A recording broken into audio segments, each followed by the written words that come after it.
Herkese selam, kanalıma hoş geldiniz. Bugün sizler tarafından çok fazlaca istenilen Dolunay çanta modelinin yapımını anlatacağım. Modelimizin yapımında kullanılan malzemeleri sayalım hemen. 3 farklı boncuk kullanacağım. Boncuklarımın büyük olanı 16 milim, 18 milim de kullanabilirsiniz. Küçük olan 10 milim ve uzun olan damla boncuk yerine kullanacağım şekilsiz boncuk. Bu çantanın yapımında damla boncuk ve damla boncuğun şekilsiz olanlarından kullanıyorlar. Hatta şuralara ikisinin de fotoğrafını koyarım. O boncuklardan kullanacaksınız. Bu boncuk midye çanta yapımından kalmıştı. Ben onu değerlendireceğim.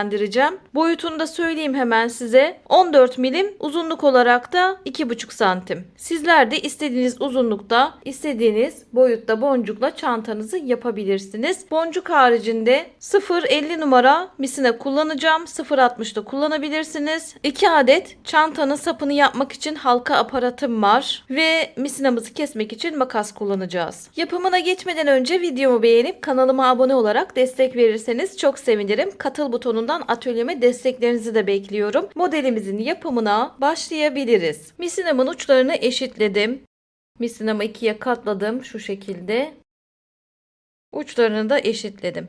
Şimdi bir tane ucuna damla boncuğumun dar olan yerinden takıyorum. Videoda geniş olan yerinden takmışım. Sizler doğrusunu takın. İlk boncuğunuz dar olan kısmından misineye takılacak. Araya bir tane 10 milimlik boncuğumdan koyuyorum. Tekrar bir tane daha damla boncuğumdan geçiriyorum. Bu şişman olan yerinden misineye takıyorum. Gördüğünüz gibi boncuklarımın dizilimi bu şekilde. Şimdi arkadaşlar, normalde videolarımda izleyenler bilir, düğümleme yöntemiyle ilerliyorum. Boncuklarım müsaade ederse. Burada boncuklarımın araları dar. Birkaç kez misinanın geçmesine müsaade etmediği için çaprazlama yöntemi kullanacağım. Ama düğümleme yöntemini de anlatacağım. Eğer boncuğunuz müsaade ediyorsa mutlaka düğümleme yöntemini kullanın. Çantanız gevşek olmasın. Çaprazlama dediğim yöntemle başlayayım. Bakın burada en son boncuğumdan diğer misinanın ucunu geçiriyorum.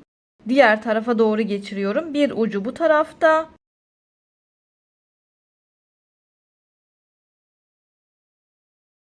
Bir ucu diğer tarafta. Çapraz dediğim yöntem bu. Karşılıklı misinaların boncuğun arasında çapraz durması. Çok kolay ve basit bir yöntem. Böyle iki ucu da bir araya getirdim. Şöyle ikisini beraber tuttum. Boncuklarımı misinamın ortasına çekiyorum. Çapraz dediğim yöntem bu. Bu şekilde ilerleyebilirsiniz eğer boncuğunuz müsaade etmiyorsa. Müsaade ediyorsa eğer çıkarıyorum şimdi misinayı. Bir tanesini çıkardım. Şöyle tekrardan normal hale getirdim. Eğer boncuğunuz müsaade ediyorsa, düğümleme dediğim yöntem arkadaşlar. Boncuğumun tarafındaki misinayı tekrar aldım, boncuğumdan geri geçirdim. Bakın bu misina, bu taraftaki misina. Boncuğumdan geçiriyorum. Bütün misinayı çekmiyorum. Çekersem boncuğum çıkar. Burada küçük bir baloncuk oluşturuyorum ve oluşturduğum baloncuktan diğer taraftaki misinayı geçiriyorum. İçinden aldığım misinamı karşılıklı çekiyorum. Karşılıklı çektiğimizde burada baloncuğumuz giderek küçülüp düğüm haline geliyor. Ben de bunu elimle yardımcı olup boncuğumun arasına çekeceğim, bakın. Boncuğumuzun arasına aldık. Düğümleme dediğimiz yöntem bu. Şöyle tekrardan çıkarayım.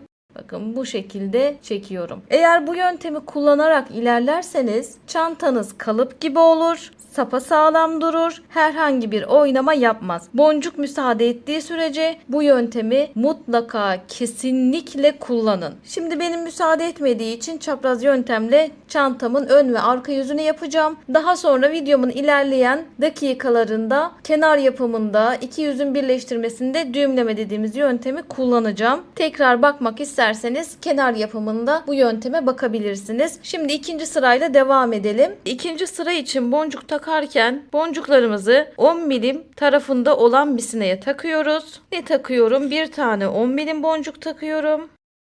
Bir tane yine tombul olan yerinden damla boncuk takıyorum, bakın. Ne tarafa taktığımıza dikkat edelim. Şimdi buradaki misinayı aldım. Damla boncuğumdan diğer tarafa doğru geçiriyorum bakın. Bu tarafa doğru geçirdim. Çekiyorum.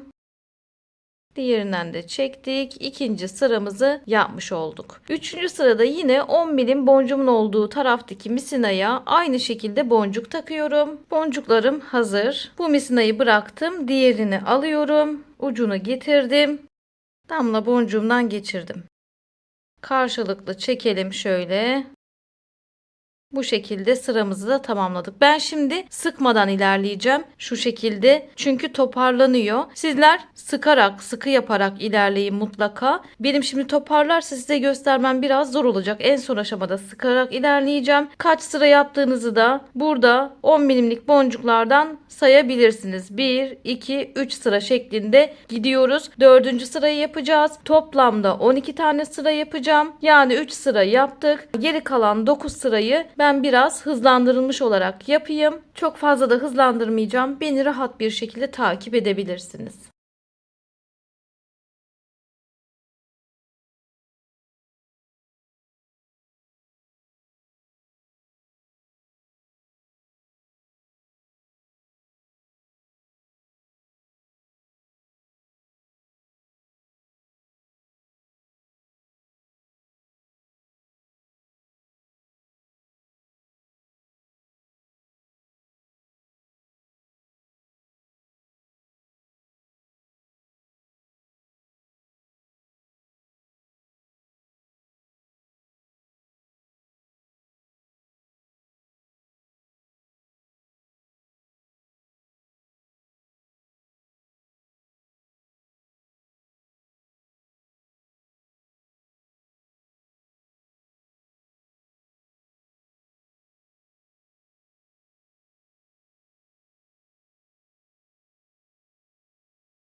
Şimdi sıralarımızı bir sayalım. Bu 10 milimlikler üzerinden sayıyoruz biliyorsunuz. 1, 2, 3, 4, 5, 6, 7, 8, 9, 10, 11 sıra yaptık. 12. sırayı yapacağız. 12. sırada yine 10 milimlik boncuğumun tarafındaki misinaya bir tane 10 milim boncuk takıyorum.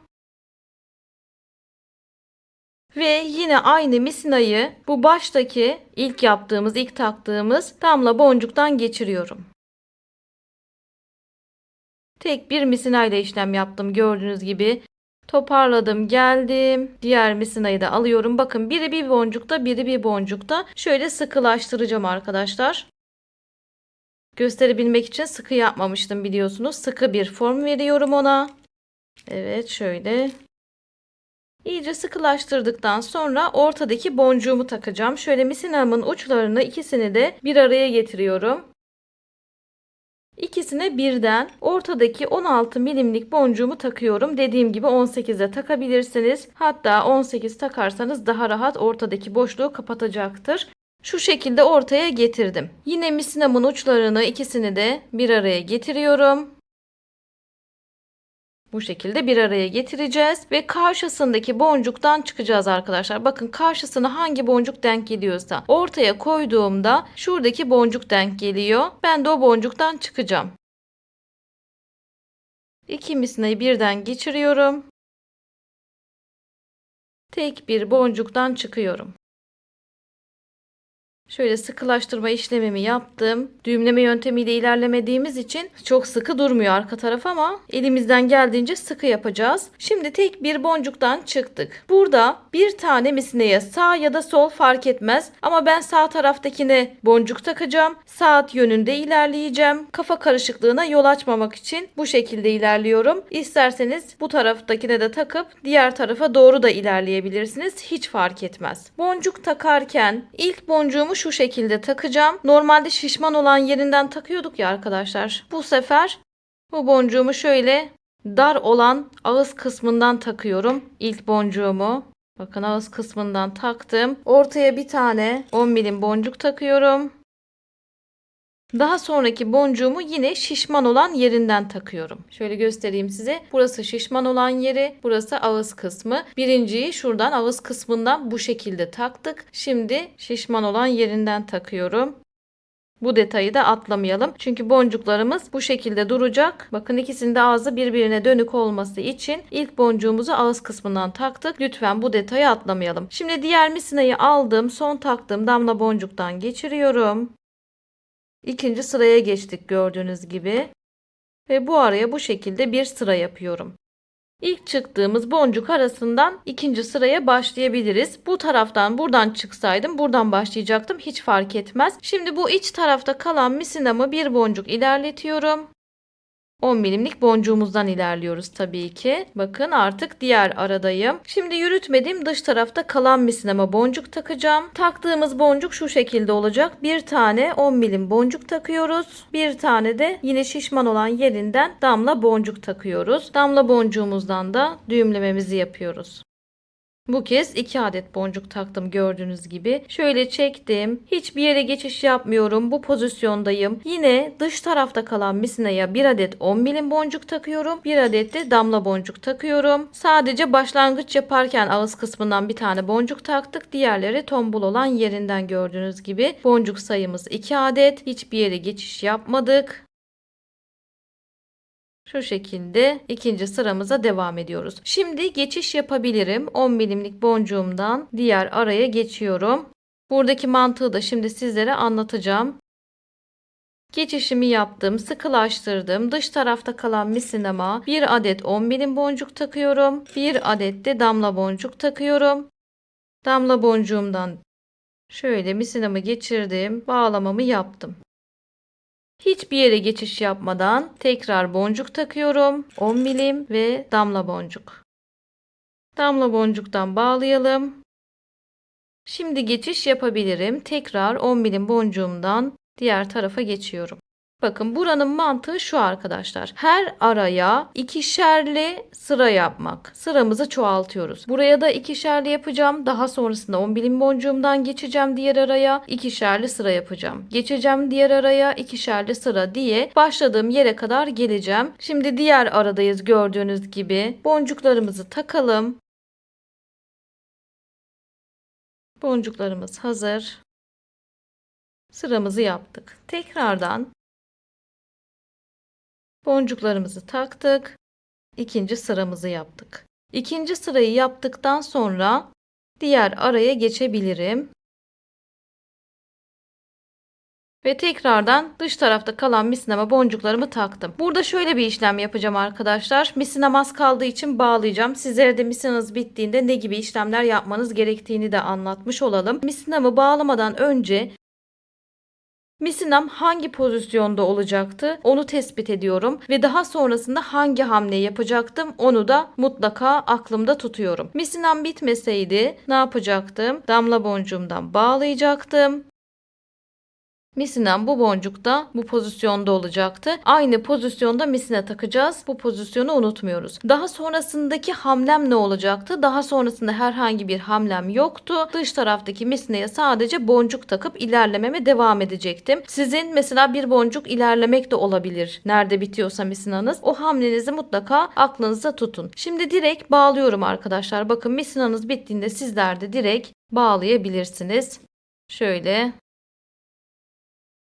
birkaç kez bağladım. Düğümümü 10 milimlik boncuğumdan geçireceğim. Çünkü bunun arası gerçekten dar arkadaşlar. Şöyle misinamı burada 10 milimlik boncuğumun arasına alıyorum. Misinamın uçlarını birkaç boncuk mutlaka gezdiriyorum. Hemen orada kesmiyorum.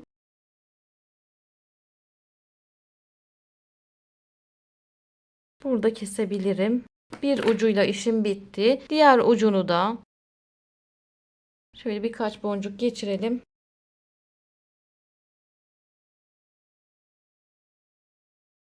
Bu ucuyla da işimiz bitti. Şimdi ne yapacağız? Buradaki boncuğumuzdan misine takacağız. Misine takma işlemi çok kolay. Olmamız gereken boncuktan misinamızın ucunu geçiriyoruz. Ve misinamızın uçlarını eşitliyoruz. Gördüğünüz gibi misinamızı taktık. Hazır. Bir sonraki hamlem neydi? Dış tarafta kalan misinaya boncuk takacaktım. Boncuklarımı da hazırladım. Diğer misinanın ucunu damla boncuğumdan geçirip sırama normal bir şekilde devam ediyorum.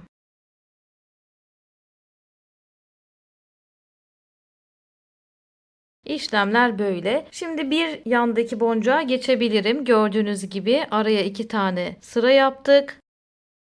Diğer boncuğa geçişimi yaptım. Dış tarafta kalan misneye boncuk takarak devam edeceğim. Başladığımız yere kadar yine biraz hızlandırayım. İşlemler aynı çünkü arkadaşlar. Burada yine sıramızı nasıl kapatıyoruz, diğer sıraya nasıl geçiyoruz onun anlatımıyla devam edelim. Çok fazla hızlandırmayacağım. Yine beni rahat bir şekilde takip edebilirsiniz.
Gördüğünüz gibi burada son araya geçiş yapacağım. Burası son ara artık. Yine aynı şekilde boncuklarımı takıyorum. Bu araya bir sıra yaptım. İkinci sıra için tekrardan aynı şekilde boncuk takıyorum. Boncuklarım hazır. Normal düğümlememi, bağlamamı yapıyorum. Bu son arayı da bu şekilde bitiriyorum. Burada bir tane 10 milimlik boncuğum kaldı. Ona da geçişimi yapıyorum. Son 10 milimlik boncuğumuza geçiş yaptık. Bakın aşağıdaki boncuk taktığım misinayı hiç karıştırmadım şu an. Baştaki ilk yaptığımız boncuktan yine misinamı aşağıya geçiriyorum. Ne yaptık? Son aramızı bitirdik. Son 10 milimlik boncuğumuza geçtik. Daha sonra yukarıdaki misinayla yapıyoruz bu işlemi. Daha sonrasında ilk taktığımız damla boncuktan aşağıya indim. Misinamın birisi bir boncukta, birisi bir boncukta. Şimdi herhangi birisine bir tane 10 milim boncuk takıyorum. Bunu istediğiniz misineye takabilirsiniz. Fark etmez. 10 milim boncuğumdan bu diğer misinamı şunu geçiriyorum. Yine çapraz bir şekilde bir düğümleme bağlama yapıyorum. Bakın. Misinamız 10 milimlik boncuğumuzda olacak. 3. sıraya başlangıç yapacağız. 3. sıraya başlangıcımızda misinamız 10 milimlik boncuğumuzda çapraz bir şekilde duruyor. Şimdi yine sağ taraftaki misineye boncuk takacağım. Çünkü yine saat yönünde ilerleyeceğim. Diğer tarafa doğru da ilerleyebilirsiniz. Bu başlangıçlarda çok fark etmiyor arkadaşlar. Diğer 3. sıramızın başlangıcını yapalım. Bu da bizim son sıramız olacak. Hemen boncuklarımızı dizelim. Boncuk dizilimimizi yaparken yine ilk boncuğumuzu ağız kısmından takıyoruz bakın. Bu şekilde ağız kısmından takacağız. Şişman olan taraf bu tarafta kalacak. Şimdi bir tane 10 milim boncuk taktım. Yine bir tane şişman olan tarafından damla boncuğumu takıyorum. Şöyle getirdiğimizde ağız kısımları yukarı doğru birbirine bakacak arkadaşlar. Bunu unutmayalım. Başlangıçlarda ilk boncuğumuz ağız kısmından takılıyor. Dar olan taraftan takılıyor. Öyle söyleyeyim size. Yine damla boncuğumdan şöyle diğer misinamı geçiriyorum. Ve böylelikle 3. sırama başlangıcımı yapmış oluyorum. Başlangıcımız sonrasında hiçbir yere misinamı geçirmiyorum. Yine altta kalan misinaya, bu dış taraftaki misinaya boncuk takıyorum. Bir tane 10 milim, bir tane damla boncuk taktım. Damla boncuğu şişman olan yerinden taktım. Sadece dediğim gibi başlangıçlarda ilk boncuğumuzu dar olan kısmından takıyoruz. Onun haricindekiler normal şişman olan yerinden. Bağlamamı yaptım. Diğer boncuğuma geçiş yapıyorum. Buradaki mantığı da sizlere söyleyeceğim. Birkaç ilerleyeyim, anlatacağım arkadaşlar. Geçişimizi yaptıktan sonra yürütmediğimiz yine dış tarafta kalan misinamıza boncuk takalım. Boncuk dizilimim aynı. Bir tane 10 milim, bir tane damla boncuk şeklinde.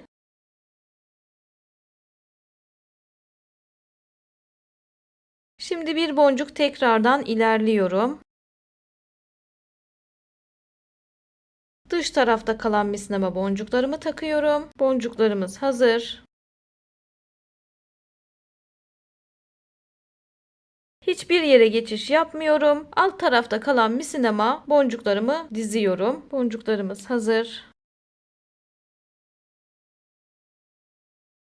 Bağladıktan sonra diğer tarafa geçiş yapıyorum. 10 milimlik boncuğumla geçtim. Boncuklarımı takıyorum. Boncuklarımız hazır.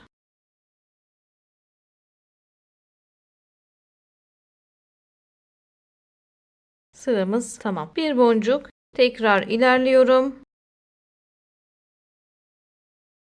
Buraya 2 boncuklu sıra yapacağım. Yani bu 3. sıranın mantığı şu, aslında anladınız zaten. Bir araya bir sıra yapıyorum. Diğer araya geçip diğer araya ikili sıra yapıyorum. Tekrar geçtim 10 milimlik boncuğumdan. Sadece bir boncuklu sıra yaptım. Hemen diğer araya geçtim. Diğer araya 2 boncuklu sıra yaptım. Tekrar 10 milimlik boncuğumuzdan diğer tarafa, diğer sıraya geçip bir boncuklu sıra yaptım. Yani ilerlemelerimiz bir araya bir sıra yapıyorum. Diğer araya 2 sıra. Bir sıra, 2 sıra. Bir sıra, 2 sıra şeklinde ilerleyeceğiz. Başladığımız yere kadar geleceğiz. 3. sıradaki mantığımız da bu şekilde arkadaşlar. Ben şimdi yine biraz hızlandırılmış olarak başladığımız yere kadar geleceğim.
Burası artık son aramız. Buraya 2 sıra yapacağız. Son aramızda. İlk sıramız için boncuklarımızı hazırladık.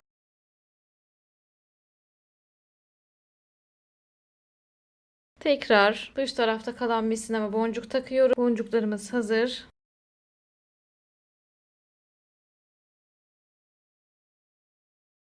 Evet, burada bitirmiş olduk. Şimdi bir önceki sırada yaptığımız gibi bir kapanış yapacağız. Son 10 milimlik boncuğuma yukarıdaki misinamı taşıyorum.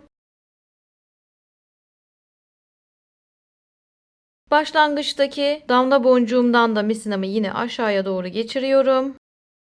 Aynı misinayı, diğer misinaya dokunmadım dikkat ettiyseniz. Son 10 milim boncuğumu da takıyorum. Burada direkt bağlıyorum.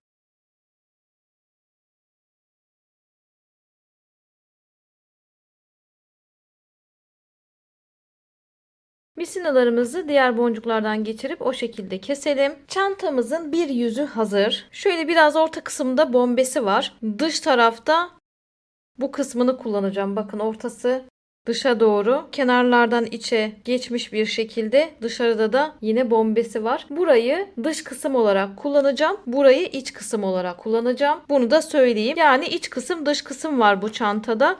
Bunun aynısından bir tane daha hazırlayacağız. Daha sonrasında bu iki parçayı kenarlardan birleştireceğiz. Aynısından bir tane daha hazırlayalım. Birleştirme işlemi için tekrardan görüşelim. Çantamızın ön ve arka yüzünü birleştirmek için hazırız. Öncelikle tek bir tanesi üzerinden işlem yapacağız. Bir şablonumu alıyorum. Herhangi bir yerinden misina geçiriyorum. Bu misinayı isterseniz buradaki boncuktan, isterseniz bu taraftaki boncuktan, dış taraftaki boncukların herhangi birisinden geçirebilirsiniz. Hiç fark etmez. Burada yapacağımız işlem şu olacak. Şablonumuzun etrafında şu 10 milimlik boncuklardan toplamda 36 tane var. Bu 36 boncuğun 28 tanesini işleyeceğiz. 8 tanesini ağız kısmı için bırakacağız. Şöyle göstereyim size. 1, 2, 3, 4, 5, 6, 7, 8. Yani şu kısım çantamızın ağız kısmı için kalacak.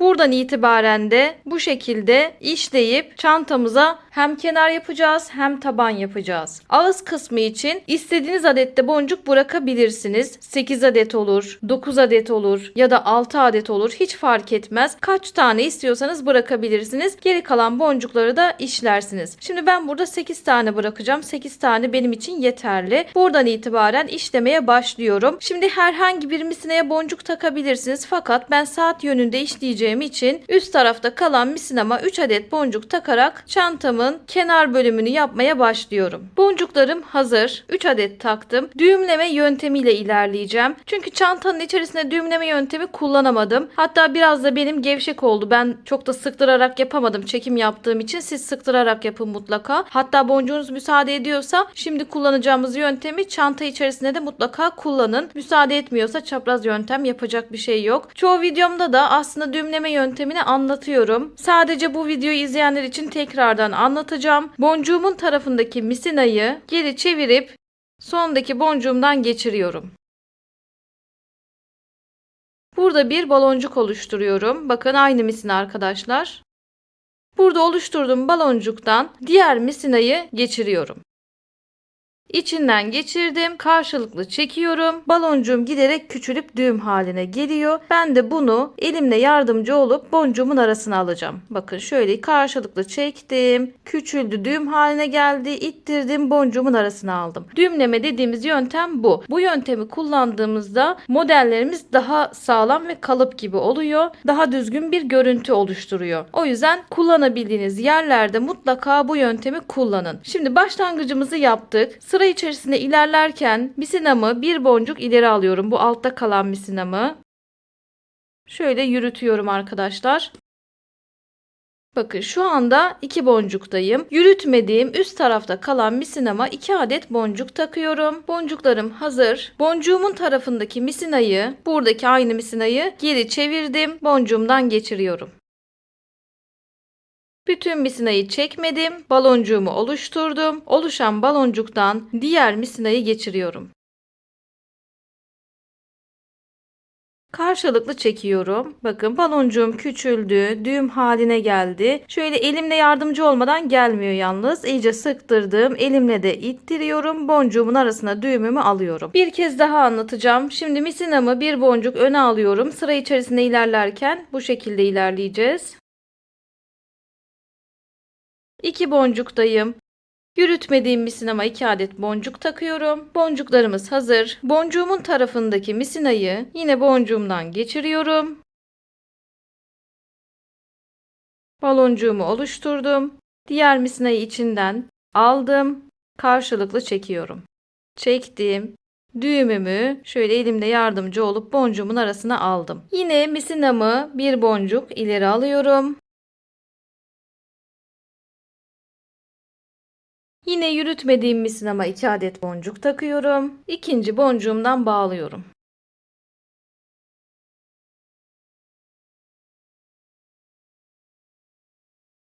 Aslında giderek büzülüyor. Şöyle içeri doğru büzülecek, dışarı doğru büzülür. Fark etmez arkadaşlar. Büzülerek ilerleyecek. Zaten birbirlerini birleştirirken o şekilde olması gerekiyor. Bunu sakın hani bir sorun varmış gibi algılamayın. Şimdi bütün boncukları dediğim gibi teker teker işleyeceğiz. 28 adet boncuğu işleyeceğiz. Yani ağız kısmında 8 adet kalacak arkadaşlar. Ben biraz hızlandırılmış olarak yapayım. 28.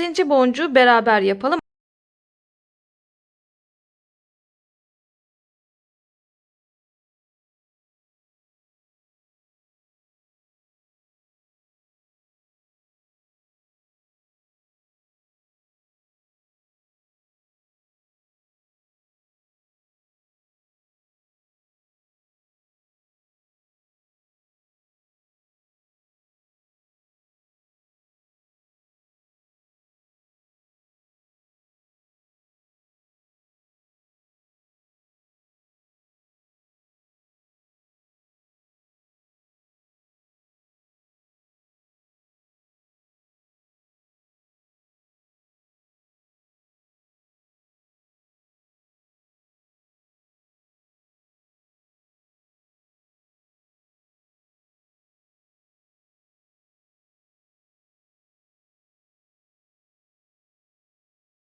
Şimdi ağız kısmında kalan boncukları öncelikle bir sayalım. Yanlış hata olmasın. 1, 2, 3, 4, 5, 6, 7, 8. Yani burada son 28. boncuğu yapacağım.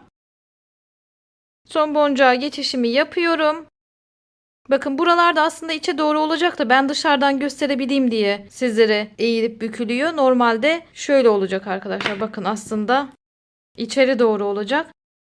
Rahat gösterebilelim diye bu şekilde yapıyorum. Son sıraya geldiğimde son boncuğa geçişimi yaptığımda burada yürüttüğüm misinaya boncuk takacağım ki yönümü çevirip diğer sırayla devam edebileyim. 2 tane boncuk takacağım yine. Bunlara dikkat edelim. Yürüttüğümüz misinaya taktık. 2 adet taktık. Buradan itibaren artık sırayı kapatıyorum. Bakın yönümüzü de yukarı doğru çevirmiş olduk. Ağız kısmında da 8 tane boncuk bıraktık. 28 tanesini işledik.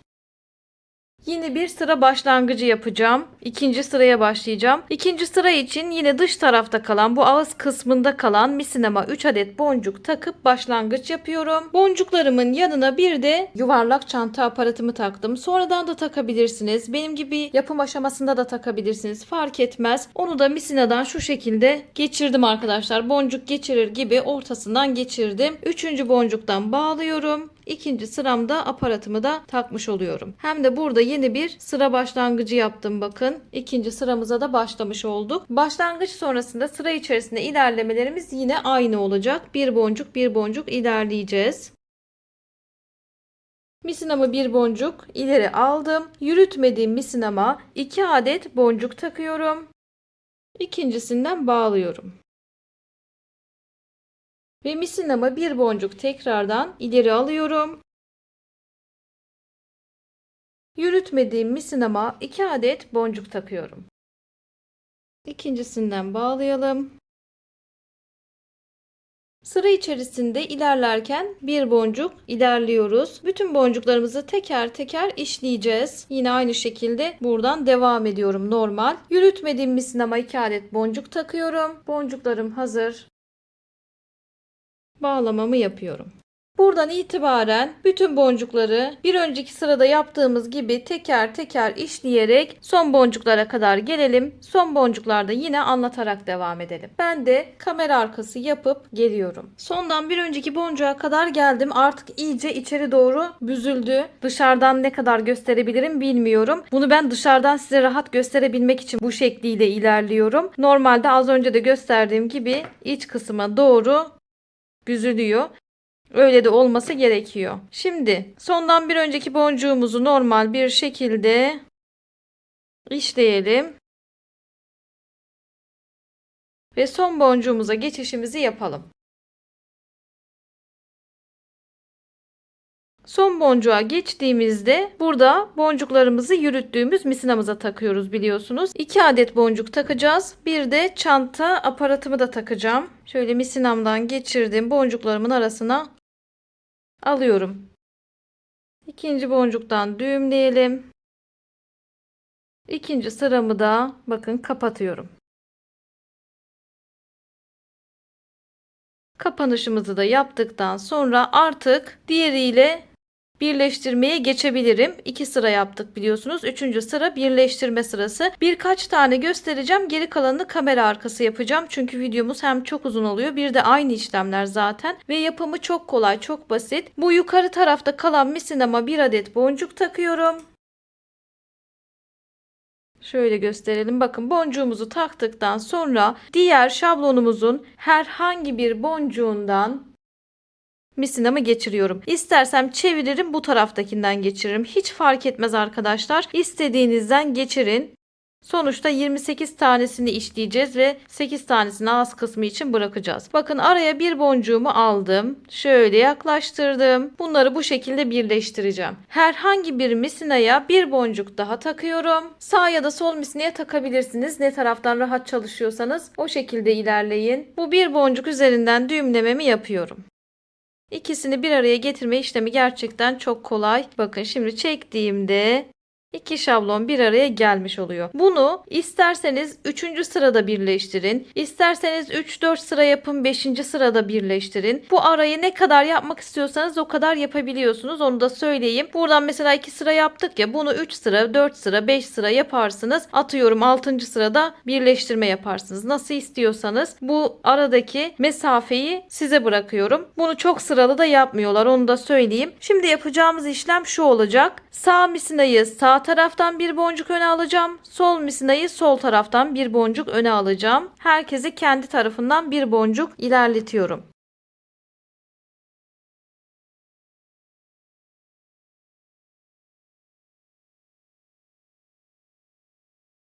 Birer boncuk ön tarafa geldikten sonra araya yine bir tane boncuk takıyorum. Ve düğümleme yapıyorum. Birer boncuk ön tarafa geliyorum.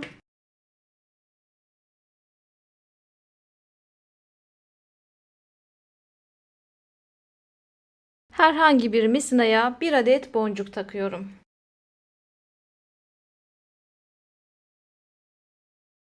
Bakın birleştirmeye başlamış olduk. Son bir kez göstereyim. Geri kalanını kamera arkası yapalım. Nereye kadar yapacağız? Yine bunun da ağız kısmında 8 tane boncuk kalana kadar. Şuradan itibaren bakın. 1, 2, 3, 4, 5, 6, 7, 8 tane boncuk kalacak. Geri kalanlarının birleştirmesini yapacağız. Bir tane daha yapıyorum.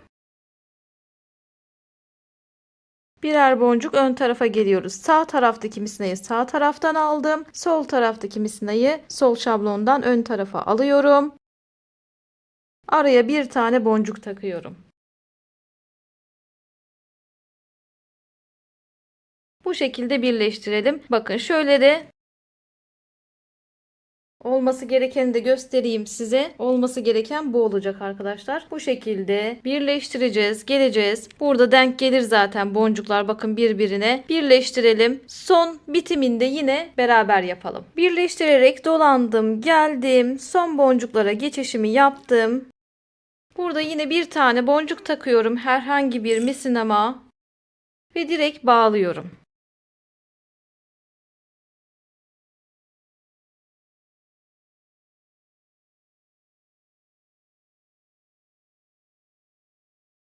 Misinaları diğer boncuklardan geçirip o şekilde keselim. Hem kenar yapmış olduk, hem taban yapmış olduk, hem de çantamızın ön ve arka yüzünü birleştirmiş olduk. Şimdi bir de çantamıza kulp yapacağız. Misinalarımı kesip geleyim. Çantamıza kulp yaparken bu kenarda taktığımız aparatları kullanacağız. Şöyle aparatımdan misinamı geçiriyorum. Misinamın uçlarını eşitliyorum. Bakın bu şekilde olacak. Misinamızın uçları da eşit olacak. Şöyle bir araya getirdim. İkisine birden boncuk takacağım.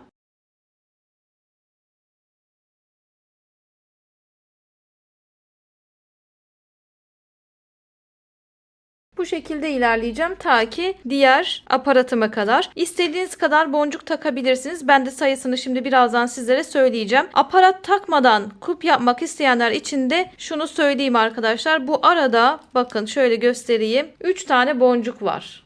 Ortadakinde de aparatımız var hatta. Bu 3 boncuğun ortadaki boncuğundan misinanızı geçirip aynı aparatımıza geçirdiğimiz gibi geçirip yine bu şekilde boncuklar takarak karşı taraftaki orta boncuğunuza doğru ilerleyebilirsiniz. İkisi arasında da bir kulp yapabilirsiniz. Aparat kullanmak istemeyenler için söylüyorum bunu. Şimdi biz boncuklarımızı dizelim. Kaç tane olduğunu hemen söyleyeyim. Toplamda 35 adet boncuk taktım. Dediğim gibi istediğiniz sayıda takabilirsiniz. Bunun kulpunu çok da uzun yapmıyorlar arkadaşlar. Şöyle çanta boyutunda gayet ideal bir şekilde yaptık. Şimdi misinamın bir tanesini geçiriyorum aparatımdan.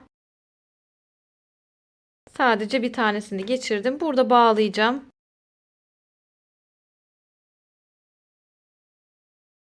Birkaç kez bağladıktan sonra düğümümü boncuğumun arasına alacağım. Şöyle misinamın ikisini de geçireceğim. Yukarı doğru aldım. Diğer misinayı da alacağım aynı şekilde. Siz de bu işlemi mutlaka yapın. Buradaki düğümü de şöyle çektim. Boncuğumun arasına aldım.